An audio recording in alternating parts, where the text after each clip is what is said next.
Marcela Concha, abogada, también Abogado. abogada de los niños, más conocida por abogada de los niños.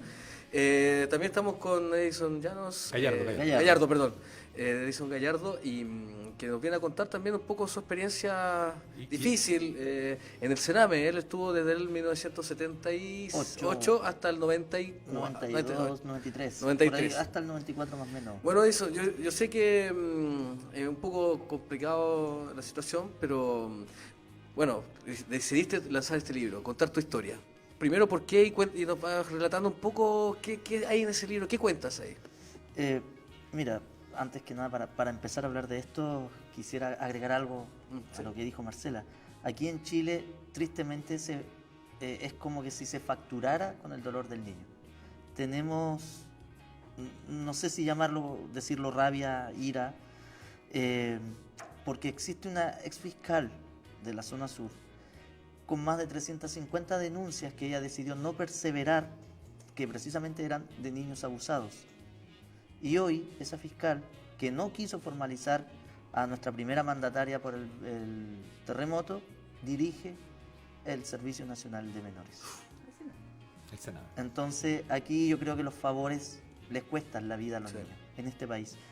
Este libro en un principio solamente iba a ser para mí y para mi hija cuando ella entrara, como digo yo, a la rebeldía.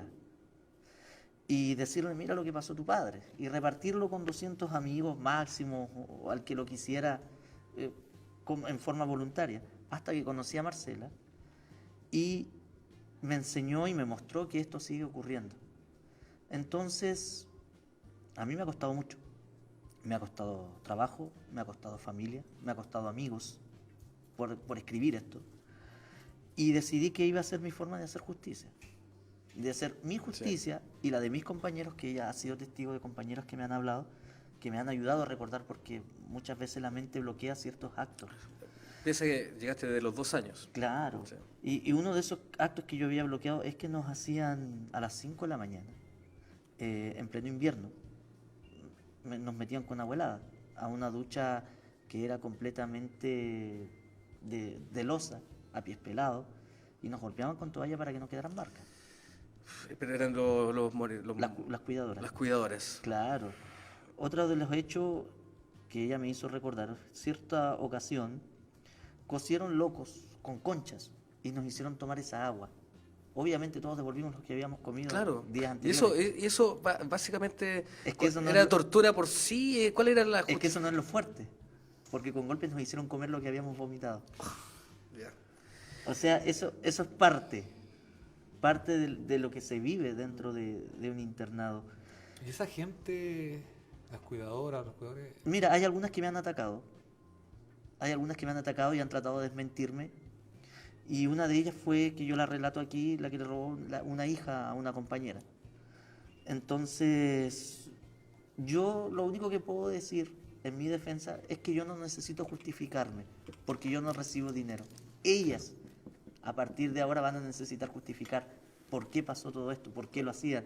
De hecho, cuento, como te digo, que yo no sabía en las mañanas si levantarme y decirles hola tía, o perdónenme por lo que hayamos hecho. Claro. Porque dependíamos del carácter de ellas. En mi cabeza, si yo me corto el cabello, Sí. o un dedo y medio, se pueden ver más de 7 cicatrices, con tablas, con maderos, de los somieres nos golpeaban. Ahora, Edison, ahí tú estabas compartías cuarto, compartías con... Todo ¿Era junto. mixto? ¿Era con niñas, Todos niños? juntos, niños y niñas. El Niños castigo y era por niñas. igual. No, ¿O no? no, habían preferido. Preferidos. Habrían preferido. Normalmente los que más denunciábamos éramos los más castigados, como suele ocurrir. Sí. El Servicio Nacional de Menores llegaba con el inspector, que no sabía si era inspector o amigo de la institución, Claro.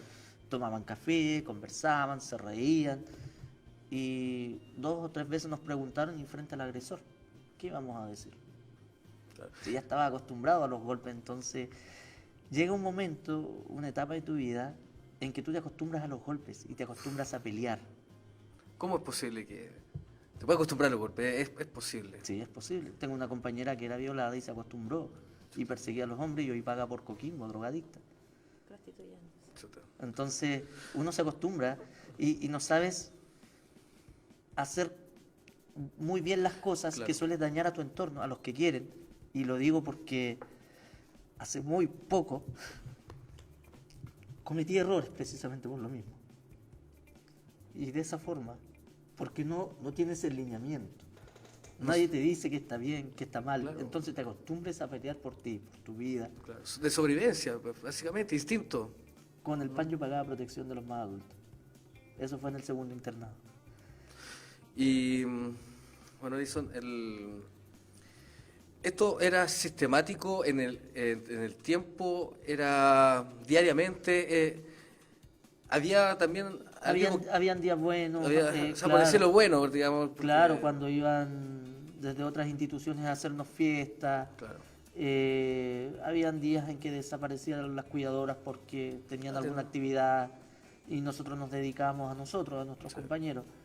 Llega un momento también en que había gente que nos visitaba y nos prometía que iba a volver, porque esto también es parte de la sociedad.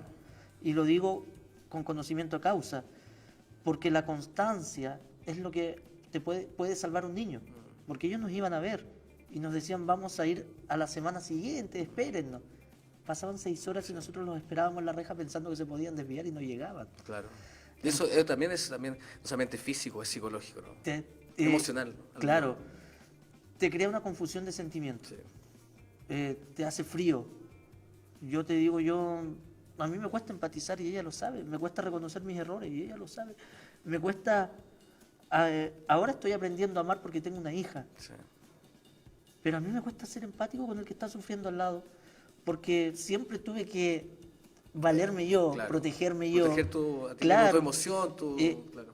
Cayera quien cayera. Entonces, podía estarle haciendo daño al compañero de al lado, pero yo tenía que sobrevivir. Entonces, es la ley del más Edison, fuerte. había dentro de los internados una red, alguien con quien apoyarse aparte que no fueran estas cuidadoras, alguien que no contabas con nadie de afuera y de dentro que uno dijera, o contarle esta historia, o alguien que lograra empatizar en un momento, era todo en contra. Te cuesta encontrar gente de confianza. Y en el caso de Edison, de estas familias que venían, o esta gente que venía de afuera, ¿alguna vez si le decían algo, manifestaban algo? Mira, normalmente como todo niño pedíamos plata. Y desgraciadamente, más de alguna les decía que nosotros pedíamos plata y nos castigaban más severamente. Entonces, a la larga no sabíamos qué decirles. Claro. Tanto así que nos llegamos a acostumbrar. Yo pedía que me dibujaran un reloj. Y con eso era feliz y me iba. Porque no les podía decir nada. Una vez yo escribí una carta denunciando y... Como en las cárceles, te leían las cartas. Así que hasta ahí llegó mi... Eso, ¿cómo fue, ya terminando los últimos tiempos del internado, antes de salir ya definitivamente, ¿cómo fue esa experiencia? Porque ya estaba un poquito más grande, un poquito quizás más con conciencia, Claro, adolescente, o sea, no deja de ser niño, pero un poquito más... ¿Cómo fue esa experiencia ya saliendo? ¿Fue como una libertad, querer salir a explotar, a contar tu historia, o más bien fue retraído? ¿Cómo fue esa experiencia? Con mucho miedo, porque no sabía enfrentarme al mundo, no sabía cómo reaccionar con la gente. Como te digo, lo primero de la persona que te habla, yo les miraba el rostro y quizás la persona era seria, pero yo atacaba, Claro. salía como si A la defensiva. como si hubieran soltado un collar y a morder y como se dice, a la yugular, Claro. o a la tráquea. ¿Pensabas que el mundo era igual? Pensé que el mundo era De mi adentro. enemigo. Sí. Pensaba que el mundo era mi enemigo. Familias externas, se preocuparon, una familia externa se preocupó de protegerme, de cuidarme, de enseñarme que no todo el mundo era agresivo, que no todo el mundo quería hacerme daño. Ahí precisamente en la cárcel fue donde, como la flor de loto, un médico, escritor, a quien le debo mucho, Elías Sepúlveda Veloso, que yo comparo esa parte de mi vida con una película que se llama Escritores de la Libertad, que él me enseñó la literatura. De hecho, yo fui como una vía de escape porque estábamos en el patio y el patio no era más grande que esto. Éramos 20. ¿Qué podíamos estar haciendo? Fascinado. Claro, entonces van y dicen, ¿quién es de taller literario? Yo pensaba que taller literario te regalaban dulces, te regalaban chupetes, te regalaban regalos, pero me iba a distraer toda esa tarde porque terminaba a las 6 de la tarde. los fines de semana nos levantaban a las 8 de la mañana, como regalo. Chuta.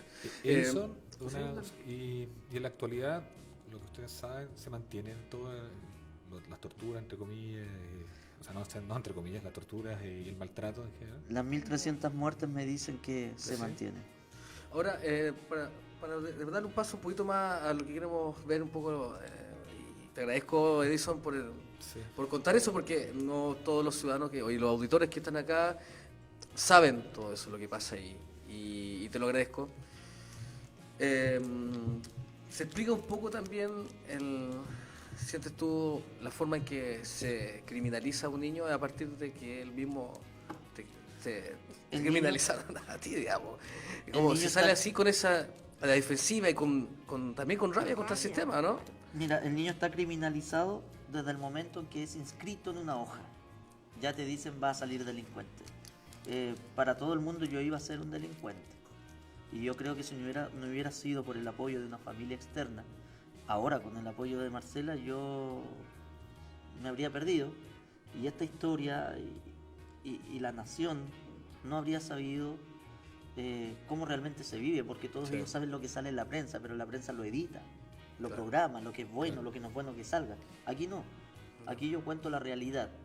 Muchos te digo me van a decir loco, me van a decir mentiroso, pero no importa. Esta es mi verdad es y tu no la verdad. pueden desmentir, porque las marcas de mi cuerpo hablan por sí solas. sí. Esas son las pruebas que tengo y esta es mi forma de decirle a los torturadores, yo ya no les tengo miedo.